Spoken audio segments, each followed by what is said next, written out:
The term underrated gets thrown around quite a lot, and sometimes I feel it loses a lot of its meaning.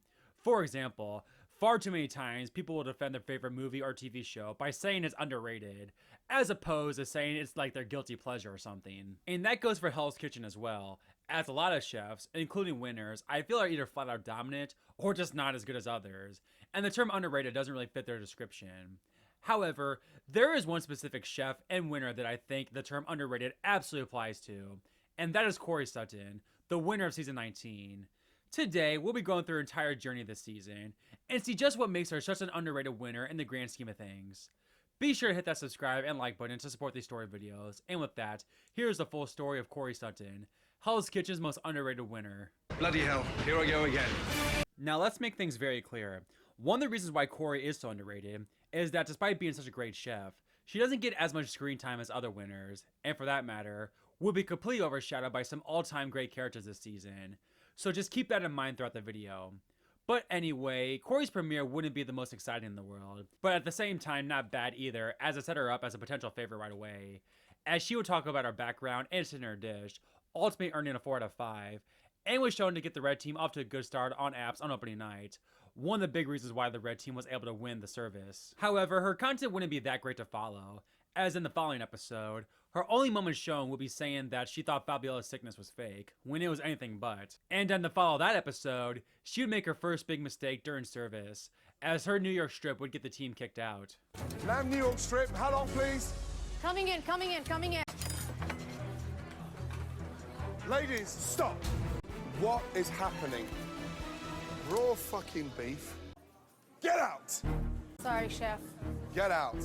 To know that it was your dish that broke that camel, it's not a proud moment I have right now. Despite this, again, this was really Kori's only bad moments thus far, and again, was already seen as a strong contender early on. And to make things even better, the episode 5 reward challenge would be Mexican inspired, a dish that she should dominate given her heritage, and she would even be paired with Mary Lou. However, things would not go as planned, to say the very least. Take your knife and you're gonna go all the way around. Take the back of your knife. This is what my bread and butter is, so it's definitely one that's, this is definitely one that I'm gonna win for you, Grandma, for sure. So I made enchiladas de puerco, and then I made a green mole to go with it. As much as it pains me to say, Kori, look, here's the deal. You can look at it and visually, there's some real issues with it. Some of the colors are very muted. It's a lot of green, a lot of brown. Tortillas are opening up. They're kind of breaking up a little bit. Damn. Chef Aron, is it a point each? Is it a point to the blue team, a point to the red team? I'm gonna have to give a point to the blue team. You do, Chef. I'm super disappointed and I'm super upset. This is definitely gonna take a while to get over. Despite this collapse, the fact that Kori got last screen time, you could argue, is at least good in the fact that the editors aren't just brushing over her, or even making fun of her for failing her specialty. They want the audience to get behind her.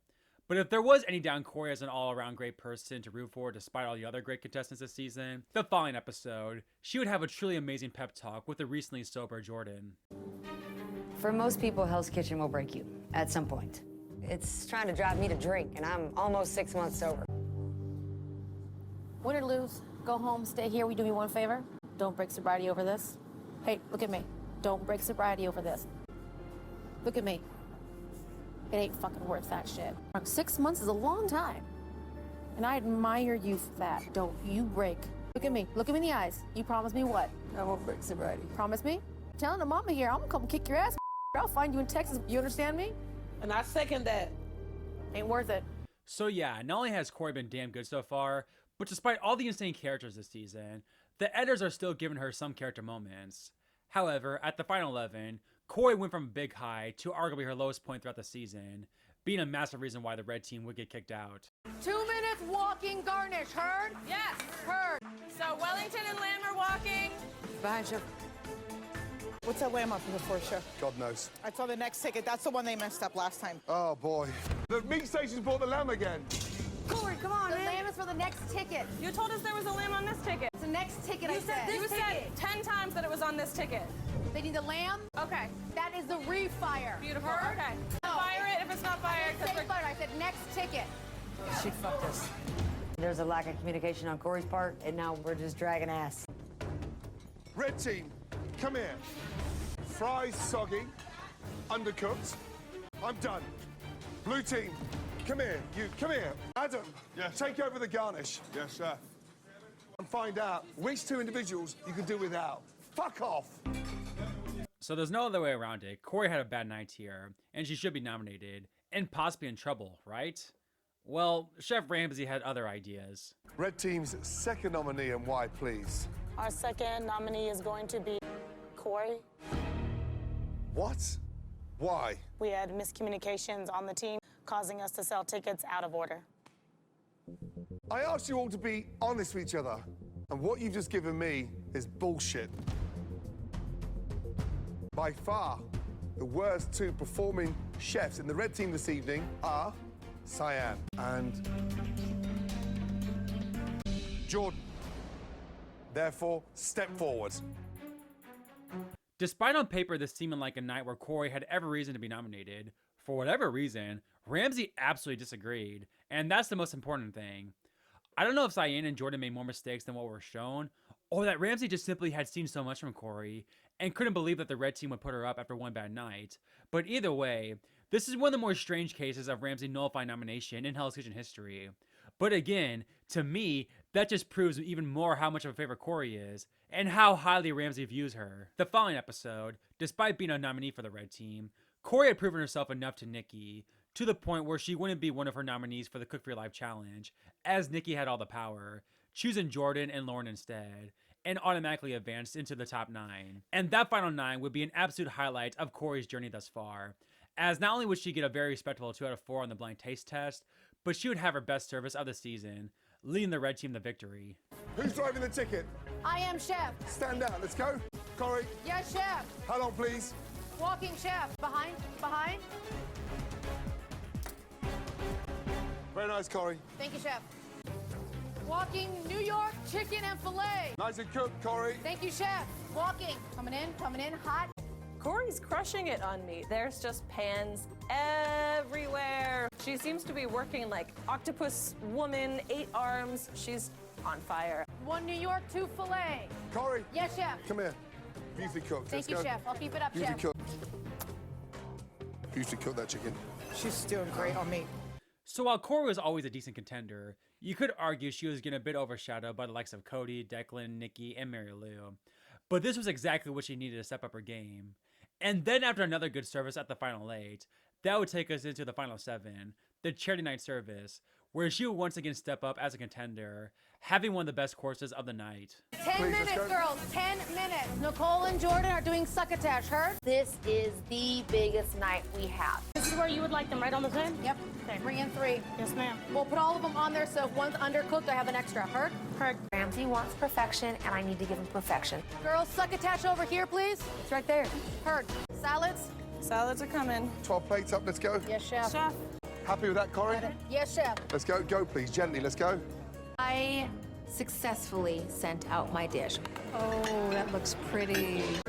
We executed it perfectly.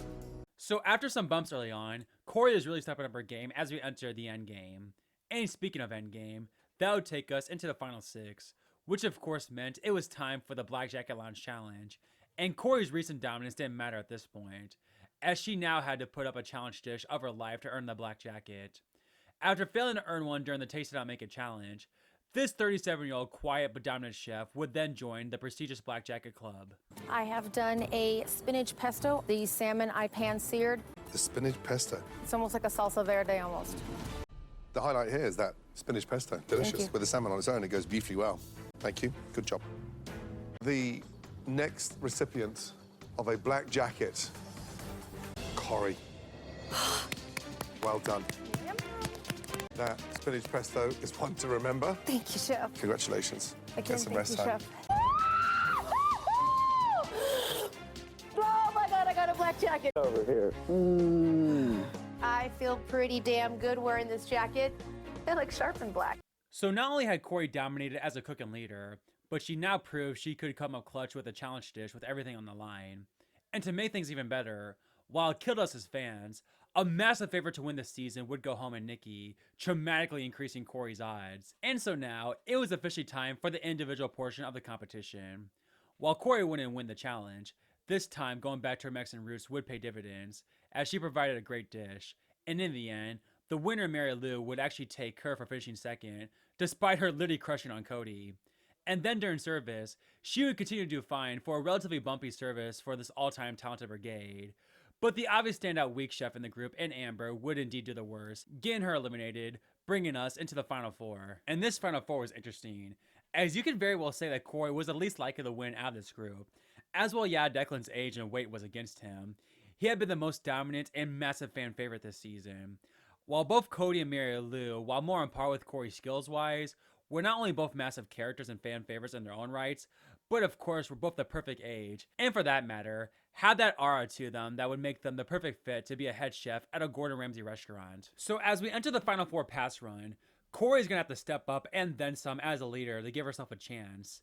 And safe to say, this is where Kori truly stood out as a Hell's Kitchen winner. Appetizers, 1 risotto, 1 scallop. Heard. Drop the scallops? Yep.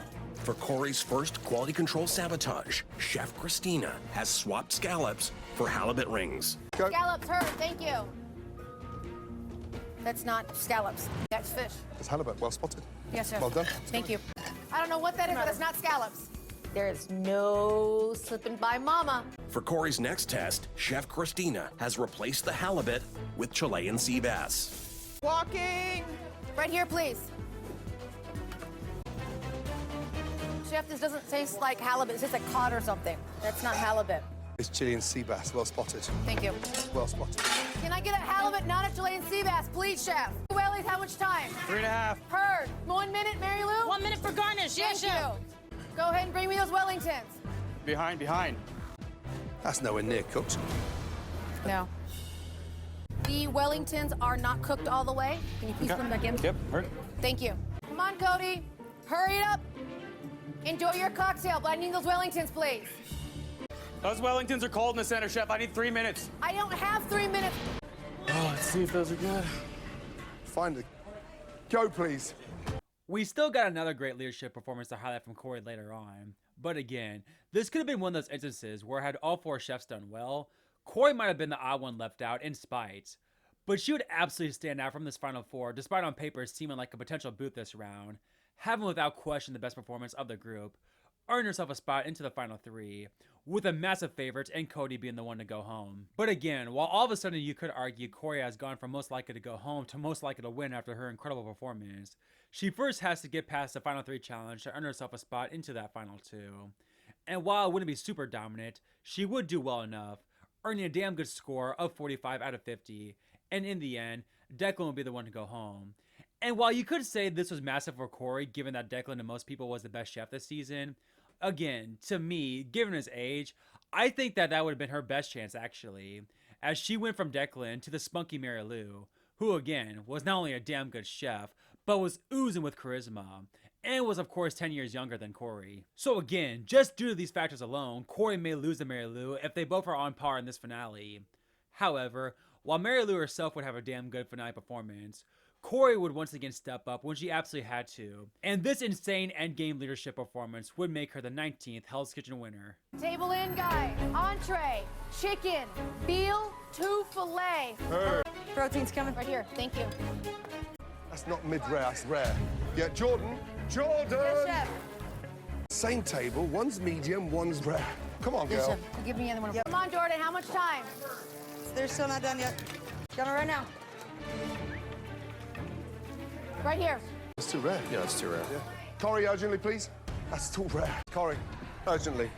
We're getting screwed on the fillet. Declan's an amazing cook. Yes. He was so close to being in the finale. Yes. Jordan came nowhere near the finale. Yes, chef. Okay, so just be smart. Yes, chef. Declan, you jump on meats with her right now and make sure everything comes out perfectly. Heard. Welcome to the pass with the proteins. With Declan quickly fixing Jordan's mistake, Kori is able to feed the patient diners.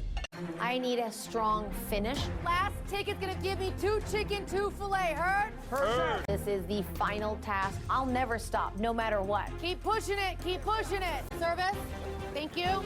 Oh, that looks stunning. Go, Chef Kori!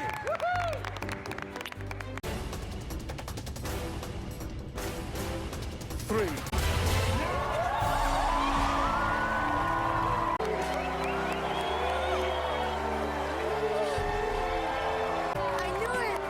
She did it, girl. Wow, I won. I won. I kept my head down and just kept on pushing through, and I pushed right through the door. So yeah, as you can see, there's not too much of Kori's story here, as she's that prototypical chef that I love in Hell's Kitchen. And that, yeah, she's not a big character, but she's a damn good chef. And that makes her win all the more impressive in some ways. During her run this season, while she did have her bumps in the road for sure, like her awful episode 7 service and episode 5 reward challenge, and in general, not standing out in services or challenges at all early on, she had one of the best endgame runs ever, winning the best of the best at the final 9, produced some great elimination challenge dishes, but without question what makes Kori such a great winner is her leadership performances, as all 3 of her charity night, final 4 pass, and finale runs were top tier leadership performances. Arguably the best leadership overall from a woman in Hell's Kitchen history, maybe just behind Megan. And again, this season is notorious for its insane talents and characters, with the likes of Declan, Cody, Nikki, and Mary Lou being some all-time great characters and cooks within the history of the show. And I think that's exactly what makes Kori the most underrated winner in the history of the show to me. Because of course she's going to be overshadowed in a season like this. But despite her personality and age being against her, she was so dominant this season that Ramsay couldn't help but reward this tame 37-year-old woman with her own restaurant, becoming the oldest winner ever at that point in Hell's Kitchen, and to this day, is Hell's Kitchen's oldest female winner. In the end, no matter what you think of Kori, she truly proved herself this season, and in my eyes, doesn't get the credit she deserves, as I truly feel she is Hell's Kitchen's most underrated winner. So there you have it, guys, the full story of Kori Sutton in season 19 of Hell's Kitchen. Let me know what you think of Kori in the comments below, and be sure to hit that subscribe and like button, and I'll get you more HK content just like this. With all that said, take care everyone, and I'll see you next time. Get out of there.